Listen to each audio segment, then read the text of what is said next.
जी में एक कथा आती है राजा परीक्षित की। राजा परीक्षित वो चक्रवर्ती सम्राट हैं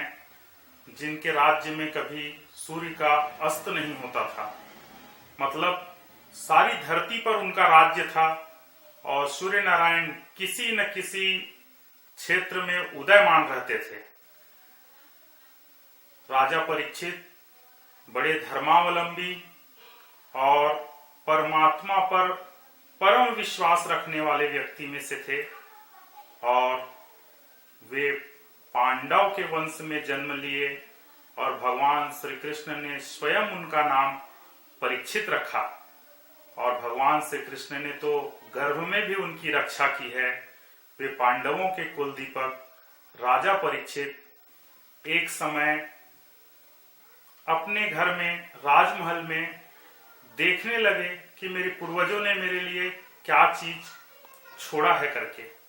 और उसी समय उनके हाथ में एक मुकुट, स्वर्ण मुकुट हाथ लगता है और जिसको राजा परीक्षित पहन लेते हैं और उनका मन आखेट का हो जाता है, उनका मन हिंसक हो जाता है और वे अपनी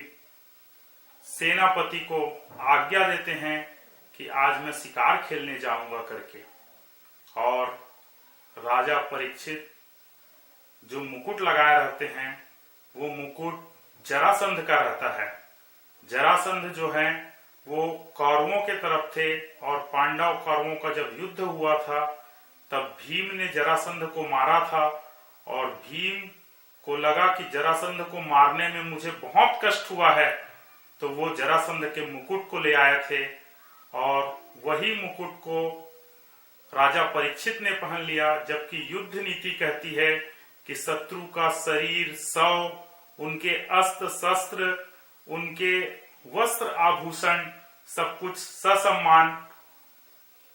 वापस किए जाएं। लेकिन ये अधर्म की नीति हो गई कि भीम ने उस स्वर्ण मुकुट को रख लिया था और वहीं पर कलयुग का प्रवेश राजा परीक्षित के मस्तक पे हो जाता है, क्योंकि वह मुकुट अधर्म से लाया गया था और राजा का मन हिंसक हो गया और वो आखेट के लिए अपनी सेना को आज्ञा दिए और सभी सेना के सहित महाराज परीक्षित वन में शिकार के लिए जा पड़ते हैं। और उसी समय उनके सेनापति, सैनिक और अन्य जो रथ पे थे वो सब बिछड़ जाते हैं और उनको प्यास लगती है और वो शमीक ऋषि के आश्रम में पहुंच जाते हैं और बार बार पुकारते हैं कि कोई जल दीजिए, मुझे प्यास लगा है, मुझे जल दीजिए, प्यास लगा है। और जैसे ही कुटिया के अंदर जाकर देखते हैं तो वहां पे शमीक ऋषि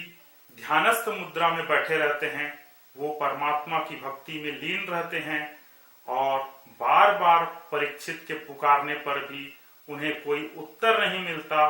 और जल के लिए पुकार लगाते हैं। तो उसी समय उनके पैर में एक मरा हुआ सर्प आ जाता है और कलयुग के प्रभाव से, जो मस्तिष्क में बैठ गया था उसके प्रभाव से वो मरा हुआ सर्प को शमीक ऋषि के गले में डाल देते हैं और वहां से जाने लगते हैं। उसी समय कुछ ऋषि पुत्र देखते हैं कि किसी ने शमीक ऋषि के गले में मरा हुआ सर्प को डाल दिया है। यह बात श्रृंगी ऋषि को बताते हैं तो श्रृंगी ऋषि इसको बिल्कुल सामान्य तरीके से लेते हैं, लेकिन उन ऋषि पुत्रों के द्वारा बार बार उकसाए जाने पर स्वयं श्रृंगी ऋषि जाकर देखते हैं तो अपने तपस्वी पिताजी के गले में वो मृत सर्प की माला को देखते हैं और बहुत दुखी होते हैं कि मेरे पूज्य पिताजी का, परमात्मा स्वरूप जो मेरे पिताजी हैं, उनका इस प्रकार तिरस्कार हुआ है करके।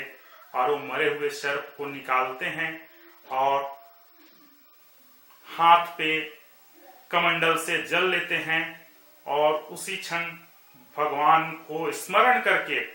मंत्र पढ़कर अंजलि में जल भरकर श्राप देते हैं कि जिस किसी ने मेरे पूज्य पिताजी के गले में इस मृत सर्प को डाला है उसको आज से 7वें दिन तक्षक नाग के डसने से मृत्यु हो जाए